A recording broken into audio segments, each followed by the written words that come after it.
Greetings, dear ones. I'm Kryon of Magnetic Service. The transition from the human speaking to that which is the portal which opens is now instant.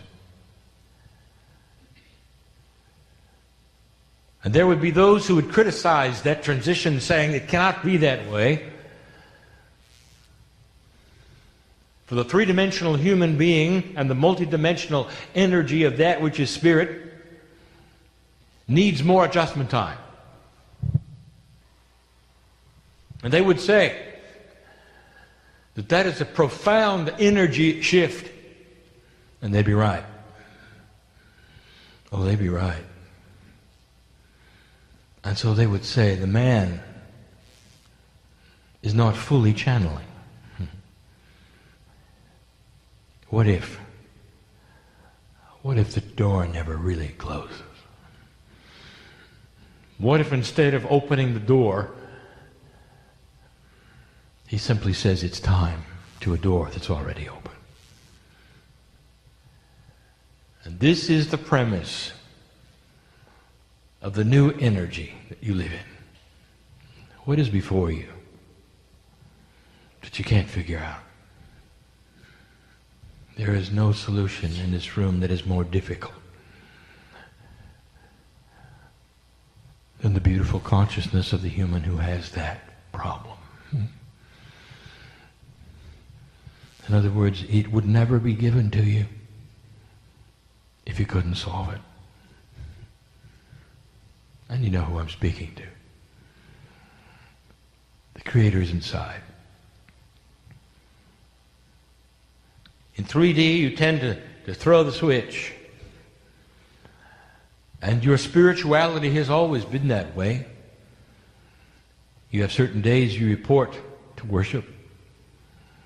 You wear different things. You sing different songs. You kneel, or you don't. And then you come home and it's all different. And you're used to that switch. God is in that box. God is in that house. And I'm in mine. And that particular paradigm is over. Not only are you in 100% communication if you choose to be, but the beautiful help that is the love of God is always there with you. Always. It's not something you have to sit even and call upon anymore. It is something instead that lurks, that is to say, it is always there. The residual of it is there always.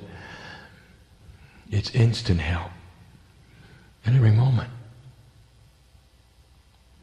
And you might say, well, that sounds very good, Kryon. Well, how do we do that? How can I have that? And so again, we start a teaching that is new and different. And it is the description of what happens in the human being that actually creates that which is you. And we have given this before, but not this information. It is something similar because there are similar processes in the body that sound the same. We have in the past given you a 3 spiritual layer of what is inside you, and now we wish to do what is inside you physically that you don't know about. Oh, you do, but you've never really figured it out, and how to touch it and how to work with it and what it is. The human being is exceptionally complex spiritually. The human being is exceptionally complex physically. But we would like to break down the complexity and give you the information. You don't have to figure it out. All you have to do is know about it. And so I'll begin by giving you something that I have before. Something beautiful. A report out of history. And I want you to listen. For this is going to help you to understand what is inside you. And the beauty of it. Perhaps this will even give you the proof of it. You may not relate to history. But I want you to. From the youngest to the oldest in the room, I'm looking at old souls. You wouldn't be here unless you were. The four of you didn't plan on coming, and you wouldn't have come on your own. And you know who you are. And you're an old soul too. You may not believe this. Even that which you see before you, which we call channeling, you may not believe that. It doesn't matter. It does not change your magnificence, dear ones. For I know who you are. And you may not believe in me, but I believe in you. Because I stood at the wind of birth when you decided to come into this planet, live a life that you're living. I know the old soul inside. I know the sacredness. I know the divinity. And I will tell you that the same number of angels are going to walk out with you that walk out with the most profound healer in the room. Doesn't matter what you believe. That's the love of God. Unconditional. With you forever. And there'll come a time, maybe, when the seeds we plant today will start to grow and you'll realize you're not alone and that there's more than you thought. You might even ask for help. And when you do, it'll be you helping you. For you'll simply open the door and bring out those things which are already yours. That is the beauty of the human being. Let me take you back in time. Again, for the 9th time, we will channel about Elijah. You have to hear this yet again in this context. It is reported that Elijah is the only human being who chose his ascension path, who did not die as death would take you as a human, but instead turned into that energy which was divine and left the planet by choice. And he did. So enabled was he, and wise in the things of spirit. He knew how to do it. And the story that is told and the story that is accurate is that he had that which was, you would call the understudy, Elisha. And the understudy loved him. And this man, Elijah, was told about Elijah's ascension. And Elijah said, I'd like you there, I would like you to record it, I'd like you to speak of it, write it down. I want you to tell what it looks like. And Elisha said, Master, I will, but give me something in return. Let me have your mantle. I want to tell you what that means. Both men were aware of something you're not aware of.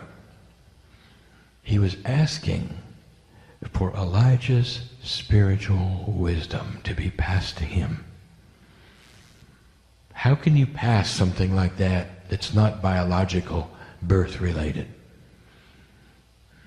It's not an inheritance, is it, as you think in 3D? Here are these two masters.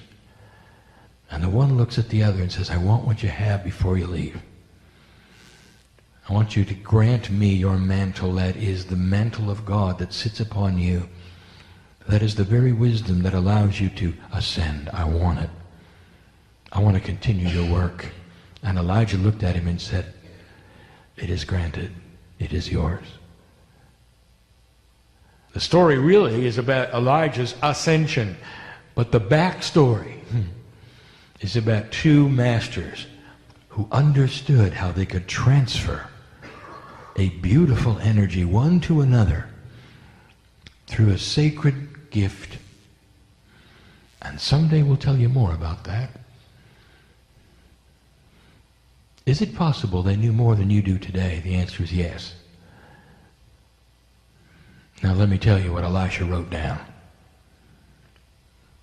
Elijah walked into the field, and when it was his time, he turned into light.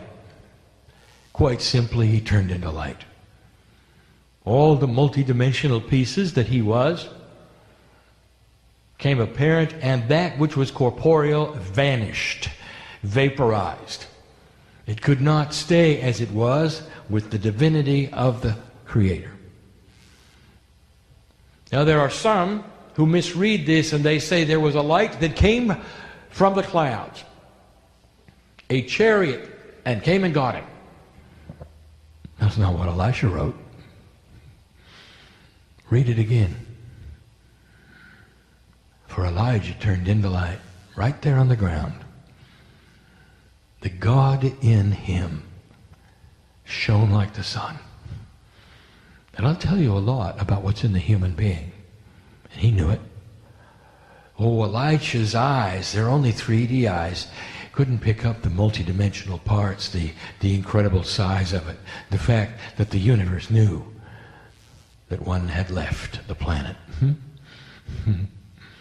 He only saw a ball of light. And then he saw something else. He saw Elijah leave the planet in a multi-dimensional arrangement that could only be metaphorized. There was no explanation for it. Have you ever had a dream so real to you about certain kinds of things, so real at the moment, and then you wake up instantly and you have to write them down or tell your sleeping partner what it was about? Wake up, I have something to tell you. You'll never believe this. Here's what happened. And you cannot tell them, because it does not compute in 3D. And I know that's happened. And it was the same with Elisha's eyes. What he was seeing does not compute in 3D. And the metaphor that he saw were 3 energies that literally took Elijah for a ride into the heavens, off of the planet. The best that Elisha could come up with was a chariot, a vehicle, with 3 white horses. That's what it became, a metaphor. It's the only thing he could get out of those lights and those changing patterns and the beauty and the glory of God. And that's what was written. A vehicle to ride in. He named it. He gave it a Hebrew word. The word to ride. Merkabah. Merkabah. It sticks today. Indeed, it should. For that's what we wish to speak of. Even higher than you think in its vibration right now on this planet in you. So we leave those 2 in the field with only a footnote. Study Elisha and look at what he got. A master who went on to do wonderful things, perhaps even that would rival that of his master Elijah. Beautiful, wise, great. Indeed, the master had passed his mantle to Elisha. What a story. True, beautiful, recorded for you to see. Now let us return here. I would like to tell you about your body. There are 9 energies that we teach about. And they are not unique and not separate. Some of them share the same name and energy. So one of the 9 is actually 3 of the 9. In addition, we have given you 3 of them already. We give you 3 more today. There are 3 sets of 3s. Don't ponder this. It's not necessary that you itemize it. First of all, they're in a circle. It is what you would call a multi-dimensional soup. We would itemize them again, as we have in the layers of DNA, only so that you can perform examination upon them and study what is there. They do not work separate. They're not apart from one another. One may be stronger or weaker in its potential in what you see it. But they are in a soup, all 9. Today we bring you only 3. And we show you that which is a triad. Now I want you to think for a moment about the 3s. For there is something that has always been present in this. A Trinity. And you'll find it in almost every religion on the planet. There are three. And in that which you would call of the Master Christ, you have the Father, the Son, the Holy Ghost. There are the three. It is intuitive that there would be three. It is even present in Islam. That which is seen spiritually, there are three of. For the three is a numerological energy of the catalyst. The catalyst, that is something that is changeable and something that will change and perhaps change things around it and not affect itself. That's the three. It is one of the most powerful numbers that you can run across. Beautiful. Significant. And we speak of it yet again. There are three parts of the human biology. The three white horses. And I'm going to give them to you now. And we will start with the one which is common to all sets of three. The higher self. The human body, that is to say your biology, carries three main parts. Number one, the higher self. In the last teaching we gave you three spiritual parts. One of them was the higher self. This will tell you that if you draw this in a circle, it becomes the center. It is the anchor. It is 3 of the 9, the higher self. Now you would think the higher self would be the human soul, and you'd be partially accurate. For the soul of the human being, that which you call the soul, is divine. 100%. Belongs to you, is individual and unique, in a sense. So I give you information that is not really explainable. But it is not that different than you expected. The higher self, that part of the Creator that you are, contains everything that you are. It is the God part of you. And it's why it's the core. It is why it is the center. It is the portal. It is the portal that is open at this moment that my partner can give you this information in his voice in a linear way. My partner is not floating someplace. He's right in the chair with you. He steps aside, opens the door, and listens like you do. That is the channeling. That is the way of it. He can stop this at any time. He can start it up at any time. If he needs a biological help, if he has to drink water, if he has to cough, he stops and starts again. This is a gift of translation. And he does it through the higher self. The higher self is literally the pipeline through the soul to the other side of the veil. And it is spiritual. And you knew that. Well, let me tell you something you may not know, or I thought of. You consider the soul as singular and individual, and it is not. Oh, it's unique, but it's always connected to the whole. How can you have something that is connected to the whole, that is a part of something else, and you be unique? And the answer is yes. I can't explain that to you in 3D. Let me give you another premise. When you pass over and come home and get your party, that which is you, that is the higher self, that soul, stripped of the body, stripped of all things except for the core, arrives intact. Beautiful it is. It is who I know as you. It does not have your human name. It is ancient. It has no beginning. It has no end. It is a piece of God. Now you can't take God apart, human being. And so when I say you're a piece of God, that's just for your own 3D mind. That's all it is. Words that you can understand. But you can't take God apart. And so what am I telling you? I'm telling you that the whole of the universal God of creation lives in your higher self. All of it. Your soul is one with everything, in an entangled state with the furthest planet and star that you cannot see with a telescope. And you're there too. Hard for you to imagine something so grand and so great.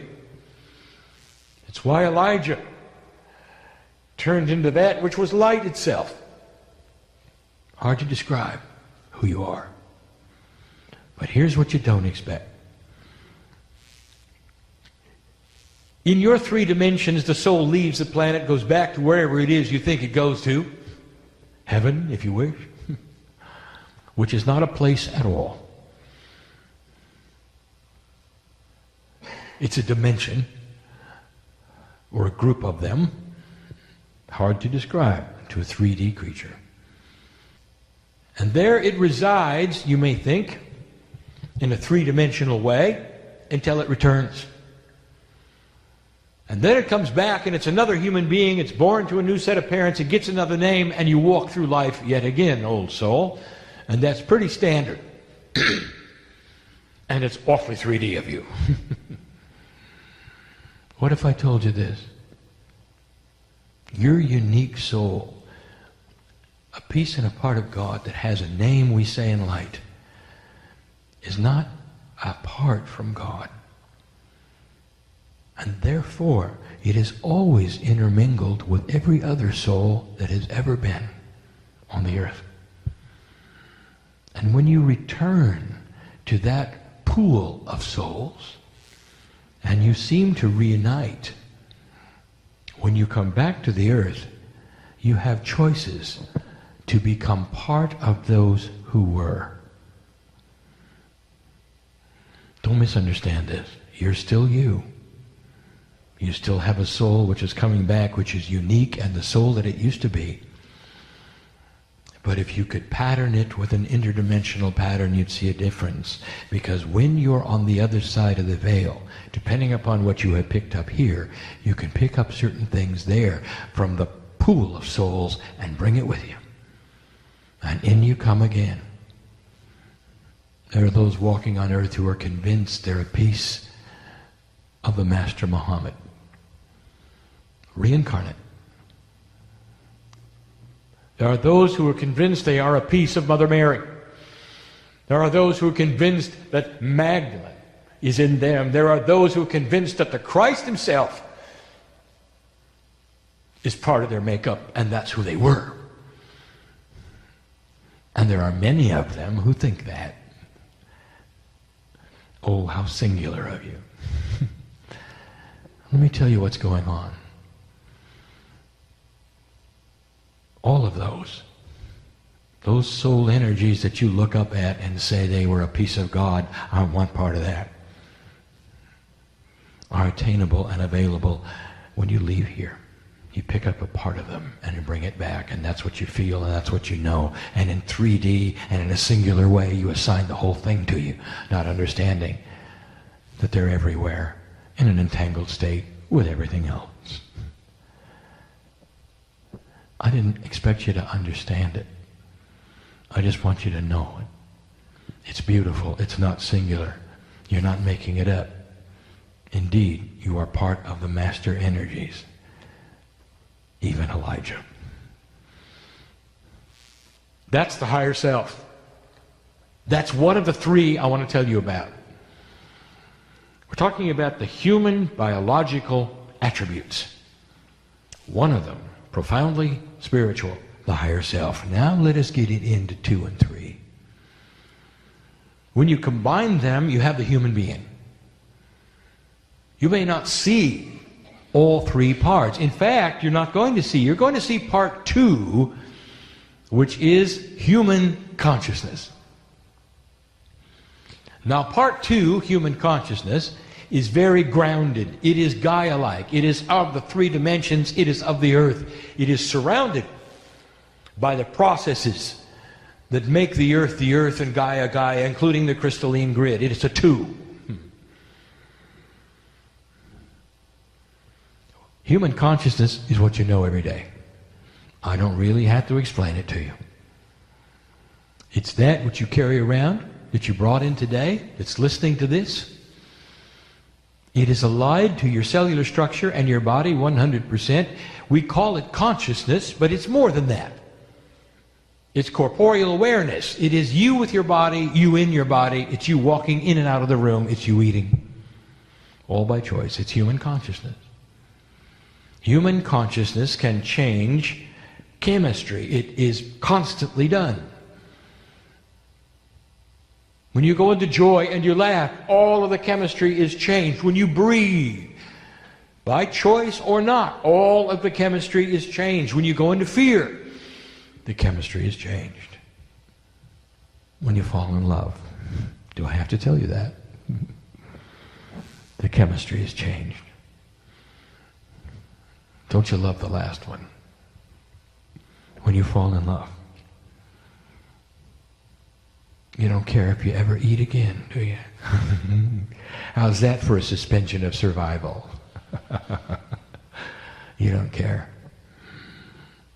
You go into this mode of temporary insanity and you sigh a lot.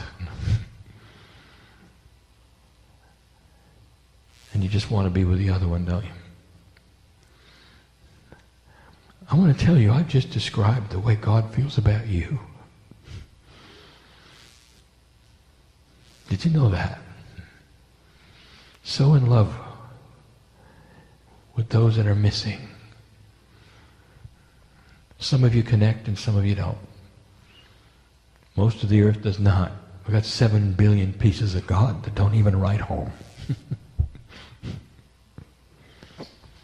So in love with you.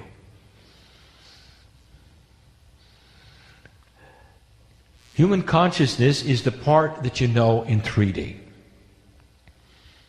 And you may assign to human consciousness all that is. Ask an intellectual. They will tell you there's nothing I cannot think about and everything I can discuss. A self-contained box of delusion. Human consciousness is limited. And here's how you know it is. There's something else going on in your body. Isn't it interesting that you're not in touch with it? Human consciousness is supposed to be all that is. You can be intelligent, you can think, you can laugh, sing, create things, tell jokes, cry, weep. Is there anything left out? You have no idea what's going on in your body. And you might say, why did God create a body in this way? I've said it before. Where you can have a disease in your body growing right now and not know it and have to go to a doctor to say you've had it for a year. And your body simply never told you. Well, there is a process. There is another intelligence just as big as human consciousness. And I'm going to tell you what it is and how it works. I'm going to give it a name. That's not the name you're supposed to use. That's just the name for the teaching today. I'll tell you why in a minute. Have you ever heard of muscle testing? It has another name, kinesiology. Interesting names you've given to these things.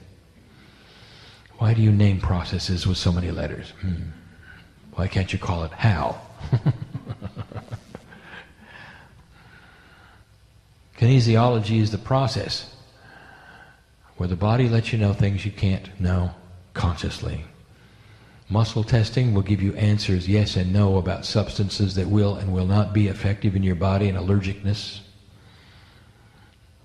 Foods, substances. What are you doing? You are getting in touch with an intelligent part of your body that has no name, that you cannot identify, but that you trust in, that knows what you don't know. Now here's something you've never tried. How would you like to ask muscle testing if you had anything wrong you don't know about? Yes or no? It'll tell you. Nobody does that, do they? Maybe you don't want to hear it. Maybe you'd rather hear it from a man in a white suit. Maybe. But there is something going on inside your body. It knows. It's called innate. If you want to define innate, it would be things which have an understanding with no logic. And in your body there is a system that is the third one. Interesting. Number 3, the catalyst. Innate. I'm going to tell you what it is. And it's described in that book, which I had my partner write along with me, which has to do with the 12 layers of DNA, because it has to do with the intelligence of DNA. Innate is the largest intelligence in your body. It is connected to everything, including human consciousness, and you are not. Innate is the DNA field. Innate is the Merkaba. Now you would say, aha, you said the only spiritual part was the higher self, and yet the Merkaba is very spiritual. Who told you that? The Merkaba is human field of innateness. That is to say, it is all-knowing of all things, but the higher self is the portal. Oh, innate has other things to do. There's a field around innate. Your DNA creates a field. And it's not just a static field. How do we describe something undescribable to you? DNA is absolutely packed with information. It is a terminal of information. That is what 90% of DNA, information. And in that field that surrounds DNA, out to 26 feet from the human being, 8 meters, is packed with information. And you might say, what is the information? Let me write it down. And I'll tell you, it's the information that needs to be there at the right time, depending upon what that field intercepts. Higher self, consciousness, innate. Innate knows everything that's going on chemically in your body. Now I'm going to tell you what else innate controls. The information in your stem cells. That is innate's job. I want to ask you some questions. Are you aware that every piece of DNA is identical? Hundreds of billions, trillions pieces of DNA, these molecules in you, absolutely unique, with your print, with your Akashic record, with your angelic name, all identical. From the tip of your head to your toe, identical. So how is it that they can make cells that are so different? The skin, the organs, all of these things, because these identical pieces of DNA are information that talk to a very tiny percent that make the genes of the human body, the engine of the race car that makes your body. 90% is the blueprint, 3.5% the engine. Innate is smart. Innate is intelligent. And you might say, well, I don't understand any of this. Why, if that's the truth, why don't I know it? And here is the answer, because innate, like your DNA, is in a quantum state.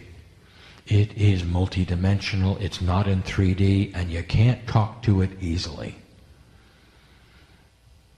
Wouldn't it be nice if you could put human consciousness together with innate? Wouldn't that be something?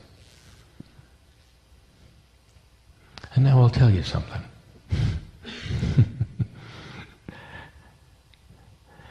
The Master called Jesus Christ had a full and complete communion set between human consciousness and innate. Total and complete meld. Because he knew how. And the portal was open to his higher self. The three came together to be one. And what did you see him do? First of all, he knew all about his body. What did you see him do? He had power over matter. Interesting. What if the information in DNA was so complete that you could have that? He did. Everything was cooking at 100%. Now, we have brought this to you before, and we've given you percentages, and we've given you things to think about. But now we're telling you there is an intelligence in your DNA. How does it work? In a quantum way that you say is chaotic. Let me give you some examples. Oh, before that, let me tell you one of its main attributes.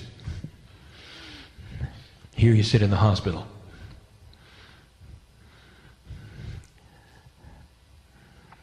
Oh, dear human beings, this is so powerful. And the times it has happened on this planet, so few. So beautiful. I want to show you what innate does. Innate is in control of your biology. Absolute control. It can do anything. It can keep you alive for 900 years. If you let it. You think those biblical times were has to be flawed. They couldn't have lived that long. Oh, yes, they did. And innate made sure of it. Total control of the human body. You're sitting in the hospital. You learn of the disease. You're going through the processes, and it starts to scare you to death. And somehow, through some magic that you don't understand and you don't know and we can't explain to you, you connect the innate just for a moment, and you have something called spontaneous remission. And the disease disappears, and the immune system comes up to the challenge and wipes it out of the body, and science looks at you and goes, how did you do that? Maybe if you get scared enough. That's not the answer. But that's innate. Just took care of it all. That's how powerful it is. There is a field around you of DNA. Let me tell you about this field. Intelligent it is. We have told you that you can activate part of your DNA. And the human being then wants to itemize it, goes to the book where there's 12 energies, and decides which one they like best to activate. You know how silly that is? You're looking up in the sky, you see a rainbow, and you say, I like purple. All the other colors, go away. Purple, come on down. You can't touch it. Did you know the rainbow was in a circle? Most don't. You think it disappears into the ground, don't you? No, it doesn't. It's in a circle. So is DNA. Really? Did you know that it connects itself? You think it's a strand, it's a circle, always was. Science knows that now. You still call it a strand. I don't know why. Innate will tell you what you need. It is smarter than you are. For innate is connected to the Akashic record. It has to be.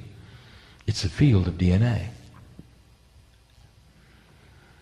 So you may then start a communication with that part of your body that knows more than you do, and you may say, I wish to activate that part of DNA which I need the most. Now some of you in here, you need the one that's going to heal your fear. Put you in a place where you're more peaceful. Some of you, and you know who you are, and you're right here, need the healing one. You need to be healed. You need that body to start doing something it hasn't done before, and innate can do it. And then there are those where there's nothing wrong with you at all, and you just want something better than you got. And that's what I want to talk about. Because innate can do that too. What if you'd like to stop aging? Innate is very good at that. All you have to do is connect with it. I want to give you a process I've told you about before. Are you aware that the human body reproduces itself and rejuvenates? It's built to never die. And it does. And it does because that which is rejuvenatable is not perfect. And yet it can be, and it should be, you might think, if only it worked a little better. There is a reason why you age. And the reason is the imprint that you have based upon the energy of the planet. It is why those in the past may have lived 600 and 700 years and you only get 80. Something's happened with the energy of this planet that has actually affected the blueprint of the stem cells. I just said a mouthful. Listen. Every time a cell reproduces in your body to make another one, there is a query. That is to say, there's an informational question. It's about to reproduce, pull apart, cell division. It's about ready to make another one of itself. But right before it does, right before the nucleus does that, right before, there's a question. Innate is asked, do I do it to the same blueprint or a different one? And the question is answered always the same. Is there new information? No. Make the same one. Can you imagine for a moment, in that split second of time, in that quantumness that is there when the cell is splitting, if the answer was, wait a minute, there's some new information. I want your telomeres to lengthen. Change the blueprint, stem cell, do it. And you produce something which is pristine. And the human being starts to not age and lives a very long time. Perhaps it improves the immune system. I am giving you information that I promise you medical science is going to give you within 2 decades. And I'm giving it to you now. There is a system of intelligence in your body that knows more than you do and that is ready to be addressed with human consciousness, and a meld take place. You and innate and the higher self. Creating a body which does not age near as much, where you don't have to worry about the disease, where you can have peace and you have no drama. You become a different human being. And if you're putting this together, that's what the masters of the planet told you you could have. This is no different than what the ancients knew and talked about and gave you. And you're in a new energy where we're starting to tell you these things are upon you in this energy. What are you going to do with them? Well, Kryon, you still haven't told us how. My partner did earlier, if you listened. There is a bridge. There is a bridge, and it's called intuition. Intuition has a foot in both human consciousness and the innate. And sometimes, if you're lucky, even the higher self. For spiritual intuition is just a graduate of human intuition within your own body. Intuition is the bridge with innate. So start using that intuitive power that every single human has. What is your first impression when you ask a question? Don't discount it. Start asking your body a lot about things. Don't discount it when it doesn't make sense. You go into meditative state. Maybe we should change the word. Maybe it shouldn't be meditation. That would indicate that you go into another realm where you're relaxed, where you're going to breathe hard, where you're going to let things happen. What if instead you go into a concentrated state of intuitive inquiry? Dear Spirit, dear body, dear innate, I choose to meld with you in whatever form you decide. Dear innate, thank you for being in me and with me and being me and protecting me. Thank you for the field that surrounds me, that keeps me safe. Thank you that I am able to hone the intuition and know. Innate can tell you if somebody's lying to you. Innate is what allows you to know this channeling is real. Innate knows. More than human consciousness, innate is in a quantum state. It is the quantum part of the human being. That's what the other dimensions create in you. So superstring theory, they say there are 11. There's more than 27. They'll find that out. What's in the others? Innate. And you own it. Information that can be written and rewritten within your DNA that affects the stem cells, that talks directly to the biology and affects you. And that's not all. For here it comes full circle. We have said to you, why don't you consider mining the Akash? That is to say, picking up those things in past lives that you've lived through and you've earned, and here they are, lurking in you, waiting to be used. But because you're 3D, you think they're in the past and they're just something you look at. Never understanding in a quantum state there is no time. Use them. And you might say, how? And the answer is innate.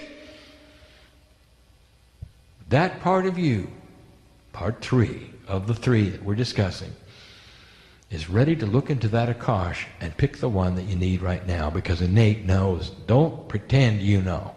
Human consciousness is limited to 3D. You know what you want, but innate knows what it'll give you to accomplish that which you need. Isn't that beautiful? God in you. A system that's bigger than you thought. Many of these things you're going to see soon. Don't be shocked and surprised if medical science, including that which is what you call quantum biology, starts to prove what I am telling you today. It won't be that long. Another intelligence inside takes care of things too. Human being has its spinal cord severed completely, totally, in a wheelchair. It's funny how that heart keeps beating, and then where are the signals coming from? Old medical science will tell you, well, it's this or that. Well, it isn't the brain. They want to tell you, well, the brain is another way of sending something. It comes through here, and then there's muscles here, and then no, it isn't. How come those with a severed spinal cord can still have reproductive activity? Where's that coming from? That's supposed to be total brain. And the answer, my dear friends, is innate. Because it's connected and always was. Always has been. You're starting to get a picture. And it's beautiful. And that's the message. And what are you going to do with it? Why don't you start a process of talking to yourself, your own cellular structure, on a regular basis, and spirit at the same time, almost as though they were one. Speak to innate. I know you're there. The beauty is this is not apart from human consciousness. It is allied with it. It is the multidimensional part of what you already have. Innate is you, taking care of you in the best way it can, even if you can't talk to it. Find a way. Intuitive. You get to a place, dear one, where the talking to innate is going to be second nature. It's all done through that part of you which is intuitive, and you'll do it every moment of the day. And that is when you get peace. And that is when you start to fall in love with yourself. Beautiful. Possible. Doable. And as you walk the planet, the plants will know. The animals will know. See, they're all hooked into it. Beautiful it is. That's our message. That's what we want to tell you. Another exposition of the God in you. I am Kryon, in love with humanity. Go from this place changed. And so it is.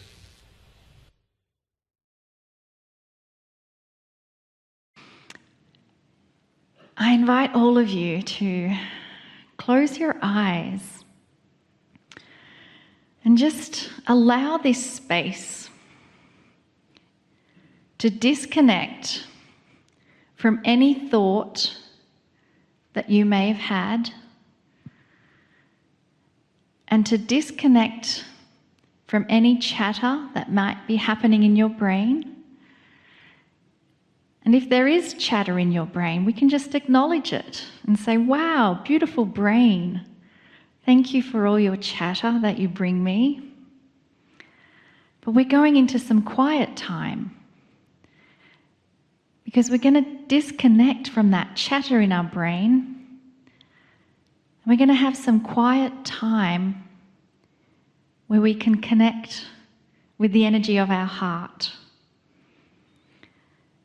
It's the energy of our heart that wants to communicate to us in this moment. Our beautiful heart that is present every beat throughout the day. Even if we are not aware of it, our heart is beating every moment of every day.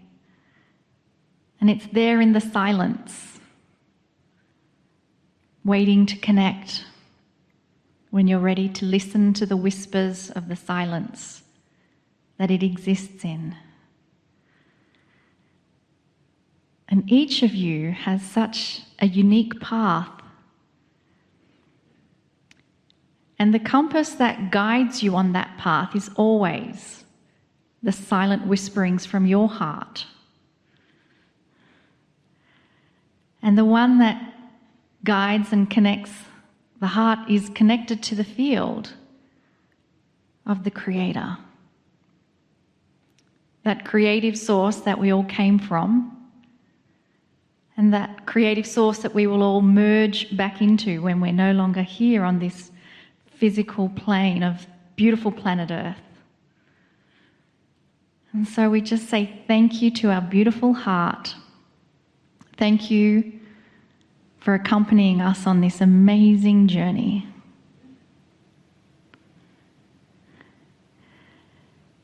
And now we allow our heart to receive the love wash that is here.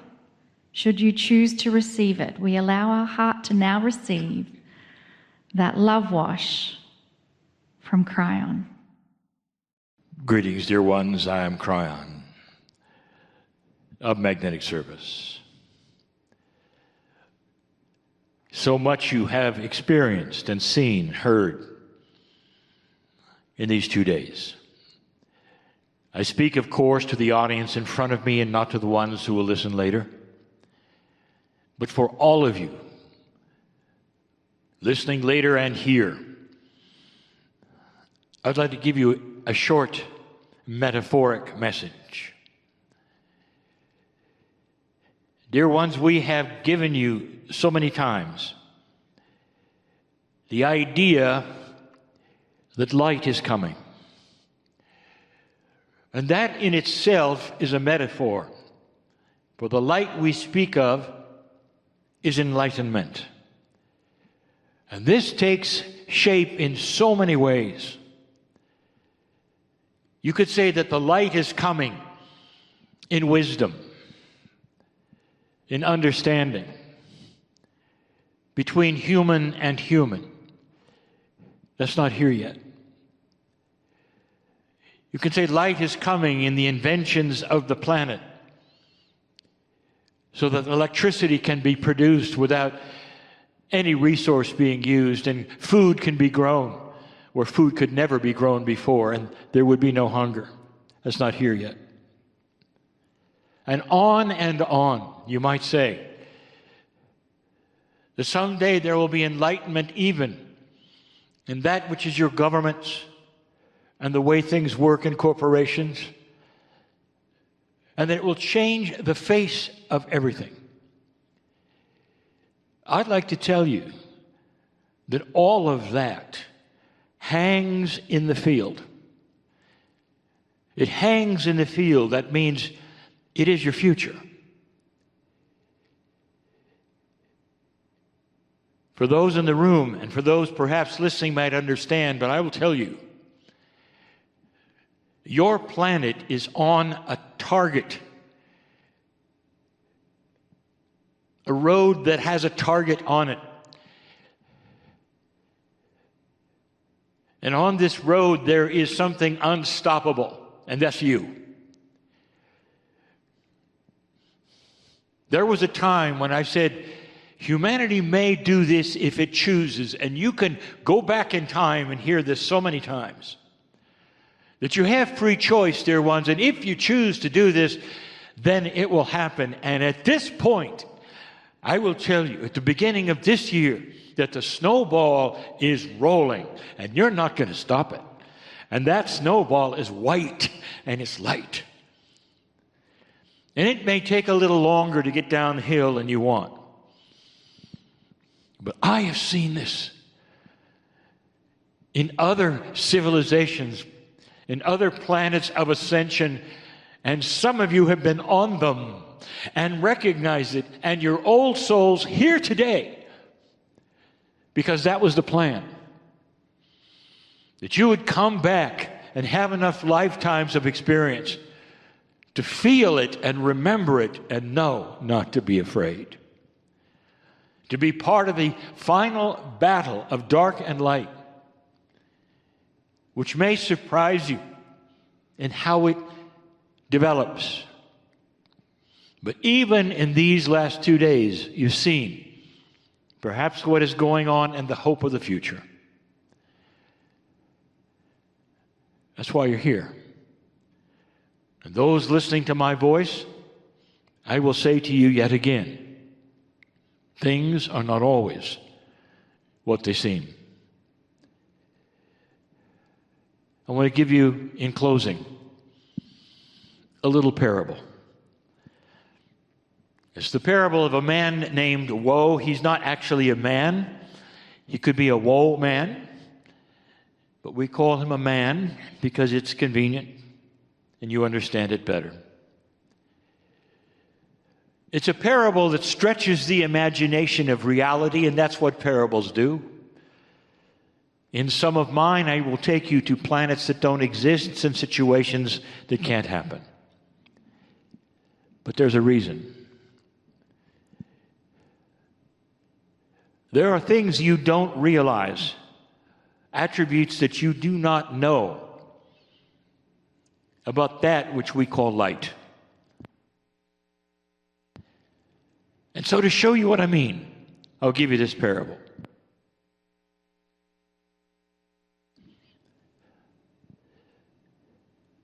If you ask a warrior, a soldier, what it's like to fight a battle at night, they will tell you it's not often done. Night battles, and even in current wars, are often with artillery. Very seldom do they meet another soldier on the field at night. Those battles are fought during the day, you say. But sometimes they're not. And if you talk to a warrior of old, where they're only using swords on the battlefield, and you say, what is it like to fight at night? They'll look at you and they say, you don't know who's there. And it's very, very difficult. And it's horror.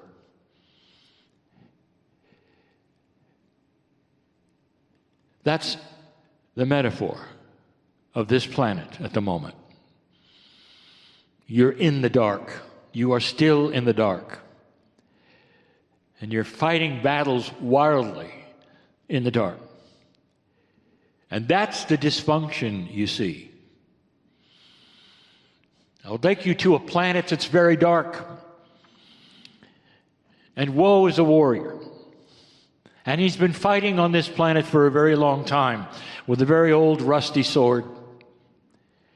And he's been put out onto the field so many times and thought it was his last time, as he would hear noises and think he's heard shapes and swing his sword. And he had been wounded a number of times, and he was in the trench once again, ready to go out. and do it again. Paint this picture, it's pretty sorrowful, pretty ugly. But the planet itself was dark, and daylight never seemed to come, and it always seemed to be battle after battle with his rusty sword.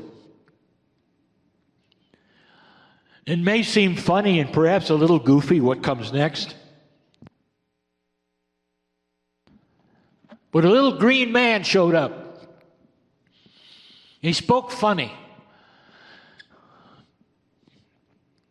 And he said to Woe, I have a special saber for you. And Woe said, really? I could use a new one because mine's so old and so rusty. Thank you. And the little green man handed him this. And it didn't look like a sword at all until they pressed a button and out came a lightsaber. Wow. The little green man went away. Woe knew he was going to win this battle because as soon as he turned that on, he would then be able to swipe his enemy and he would be chief on the battlefield and he would be winning this battle and he wouldn't have to worry anymore, but that's not what he got. When it was time for the warriors to go on the field and they rang the bell and up they came out of the trenches, he raced out into the field and he hit that button and up came the light. What he saw around him, he didn't expect. All of the warriors that he had never seen before, he'd only heard them before, they showed up. And all around him, there was shock as they saw not him with a saber sword, but the light that it created. And they looked around, and for the first time, they saw each other eyeball to eyeball. And they recognized they were all in shabby clothes with rusty blades. And they'd even forgotten what they were doing. And they saw each other as human beings for the first time. And collectively, without a word being spoken, while he was holding that light, they all dropped their swords and looked at each other.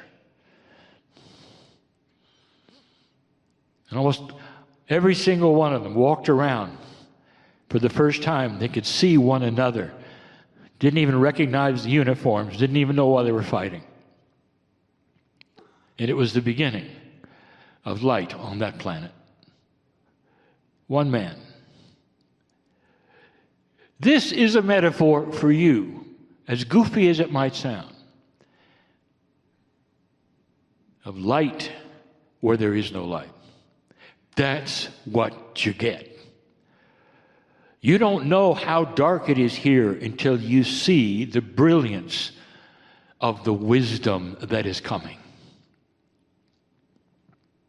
You don't see how dark it is here until someone comes along with ideas that have never been there before. And you go, why didn't we think of this before?